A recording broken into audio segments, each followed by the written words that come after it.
அகழாய்வு செய்யப்பட்ட இடங்கள் இருக்க இரும்பு பொருட்களோட உலோகவியல் பகுப்பாய்வும் இரும்பு தாது இருக்கக்கூடிய தொல்லியல் தளங்கள்ல எதிர்காலத்தில் மேற்கொள்ள உள்ள அகழ்வாய்வுகளும் இந்த கண்டுபிடிப்புகளுக்கு மேலும் வலு சேர்க்கும் சான்றுகளை வழங்கி தெளிவு பெற வைக்கும். அப்படியான வலுவான சான்றுகளுக்காக நம்பிக்கையோடு நாம காத்திருப்போம்.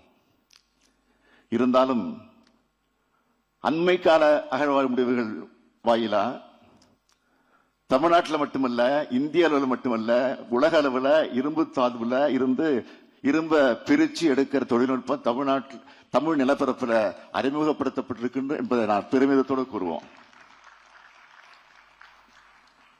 அதாவது 5300 ஆண்டுகளுக்கு முன்பு தமிழ் நிலப்பரப்பில் இரும்பு அறிமுகப்படுத்தப்பட்டிருப்பதை அறிவியல் அடிப்படையில் நிறுவி இருக்கிறோம்னு மற்றற்ற மகிழ்ச்சியோடு உலகுக்கு நான் அறிவிக்கிறேன். இது தமிழுக்கும், தமிழினத்துக்கும், தமிழ்நாட்டுக்கும், தமிழ்நிலத்துக்கும் பெருமை.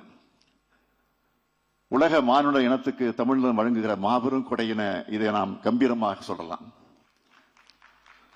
தமிழ்த்தாயின் தலைமகனான பேரறிஞர் அண்ணாவின் பேரில் அமைஞ்சிருக்கக்கூடிய இந்த அறிவு சுரங்கத்தில் நடைபெறும் இந்த விழாவை வழியா நான் பெருமையோடு சொல்றேன். பேரறிஞர் அண்ணா அவர்களே, இதோ நமது உயர்வான தமிழ்நாட்டை பாருங்கள். அன்று கிண்டல் கேலி பேசியவர்கள் எல்லாம், நம்மை கற்பனவாதிகள் என்று குற்றம் சொன்னவர்கள் எல்லாம் வாயெடுத்து நிற்கிறார்கள் பாருங்கள். இலக்கியத்தில் இருப்பதெல்லாம் வரலாறு ஆகாதுன்னு சிறுமைப்படுத்தி பேசியவர்கள் எல்லாம் அறிவுபூர்வமாக நம்முடைய வரலாற்றை நிரூபணம் செய்வதைக் கண்டு திகைத்து நிற்கிறார்கள் பாருங்கள். இந்தியாவோட வரலாறு இனி தமிழ் நிலத்திலிருந்து தான் எழுதப்படும் நான் தொடர்ந்து சொல்லிட்டு வரேன். அதை மெய்ப்பிக்கிற ஆய்வுகளை தமிழ்நாடு தொழில்துறை தொடர்ச்சியா செய்து வருது.